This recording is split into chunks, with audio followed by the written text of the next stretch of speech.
बहुत सुंदर नाच गीत लेके आई हूँ, आप लोग सुनिएगा ज़रूर। आप लोग के अच्छा लगे तो वीडियो को लाइक, चैनल को सब्सक्राइब जरूर कीजिएगा।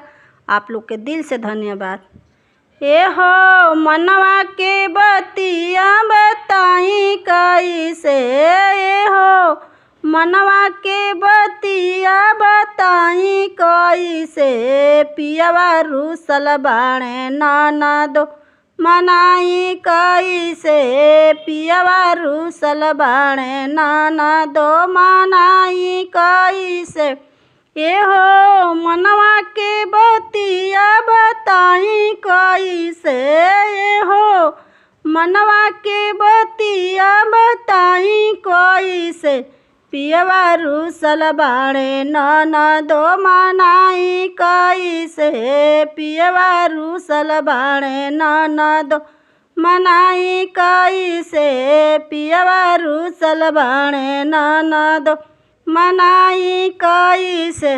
2 दिन के रूसल पियवा जेवनो ना जेवे, 2 दिन के रूसल पियवा जेवनो ना जेवे, हमरा के देखे ले त मुँह फेरी ले, हमरा के देखे लन त मुँह फेरी ले।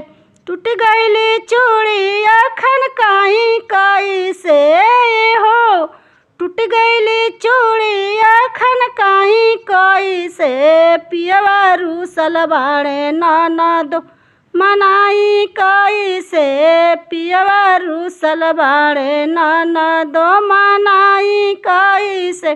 टूट गईली चूड़िया खनकाई कैसे, हो टूट गईली चूड़िया खनकाई कैसे, पियवा रूसल बाणे ननदो मनाई कैसे, पियवा रूसल बाणे ननदो मनाई कैसे, पियवा रूसल बाणे ननदो। ए हो मनवा के बतिया बताई कैसे, ए हो मनवा के बतिया बताई कैसे, पियवा रूसल बाणे ननदो मनाई कैसे, पियवा रूसल बाणे ननदो मनाई कैसे, पियवा रूसल बाणे ननदो।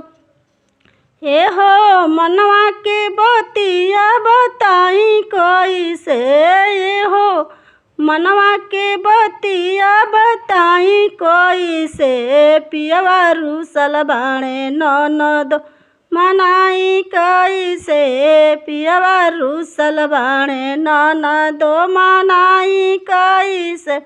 2 दिन के रूसल पियवा जेवनो ना जेवे, 2 दिन के रूसल पियवा पानियो ना पिए, हमरा के देखे ले त मुँह फेरी ले, हमरा के देखे ले त मुँह फेरी ले। टूट गईली पायल बजाई कैसे, पियवा रूसल बाणे ननदो मनाई कैसे, पियवा रूसल बाणे ननदो मनाई कैसे। टूट गईली पायल बजाई कैसे, हो टूट गईली पायल बजाई कैसे, पियवा रूसल बाणे ननदो मनाई कैसे, पियवा रूसल बाणे ननदो मनाई कैसे।